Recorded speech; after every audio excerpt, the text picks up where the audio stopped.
Friends, अपनी पिछली class में हमने हम जो थे लकार के बारे में पढ़ रहे थे। तो हमने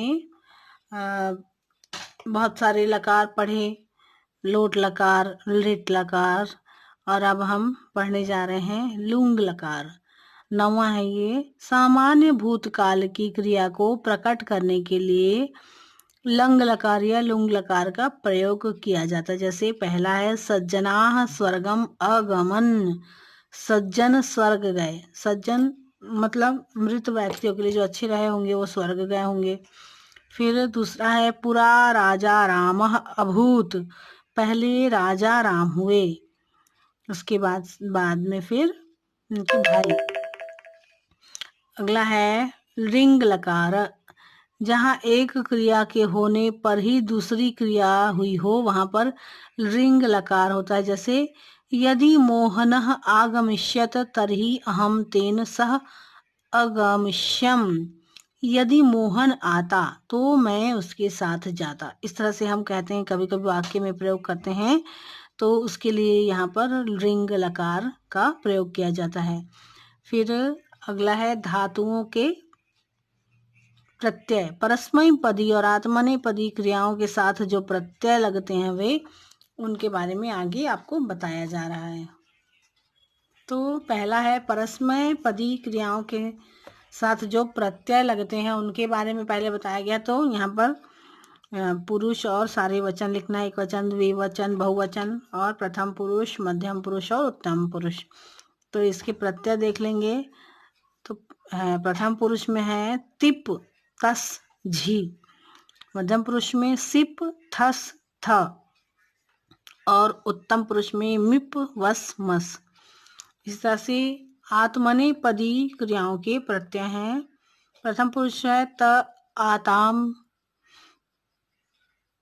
झ, फिर मध्यम पुरुष है थास आथाम ध्वम, उत्तम पुरुष है इट वही महिड। तो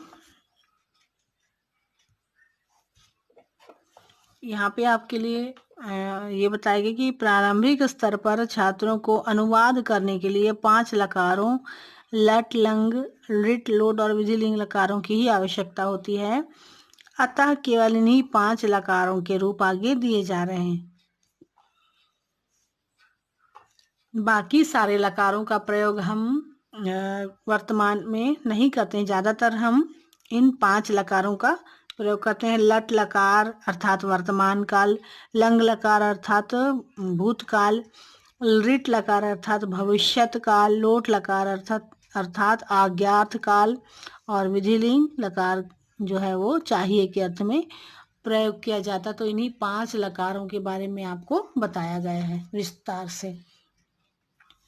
तो पहला है क्रिया अर्थात धातु के सामान्य रूप लट लकार वर्तमान काल में। तो इसमें परस्मय पद और आत्मनेय पद एक साथ दिया हुआ है, देखिए यहाँ पर। तो पहला है आपका परस्मय पद में एक वचन, द्विवचन, बहुवचन, और प्रथम पुरुष, मध्यम पुरुष और उत्तम पुरुष। तो अति अतः अंति, तो यहाँ पर हम इसको सिर्फ ती तह अंति भी कह सकते हैं। फिर सी थह थ, आमी आवह आमह, यहाँ पर कोई भी शब्द अगर आप रख देंगे, जैसे पठती पठतः पठन्ति, पठसी पठथः पठत, पठामी पठावह पठामह, या फिर अगर गम गच्छ रखेंगे तो गच्छति गच्छतः गच्छन्ति, गच्छसि गच्छथः गच्छथ, गच्छामि गच्छावह गच्छामः। इसी तरह से जब हम आत्मने पद कहते हैं तो अते एते अन्ते, असे एथे अध्वे, ए आवहे आमहे। आत्मने पद में इस धातु रूप में अगर हम लभ अर्थात पाना इस शब्द को अगर यहाँ पर रखें तो लभते लभेते लभन्ते, लभसे लभथे लभध्वे, लभे लभावहे लभामहे। तो इस तरह से आप कोई भी शब्द को रखें और उसके बाद आप यहाँ पे पूरी लट लकार वर्तमान काल की रचना यहाँ पर कर सकते हैं किसी भी शब्द के लिए। तो आज के लिए इतना ही। अपनी अगली क्लास में हम आगे और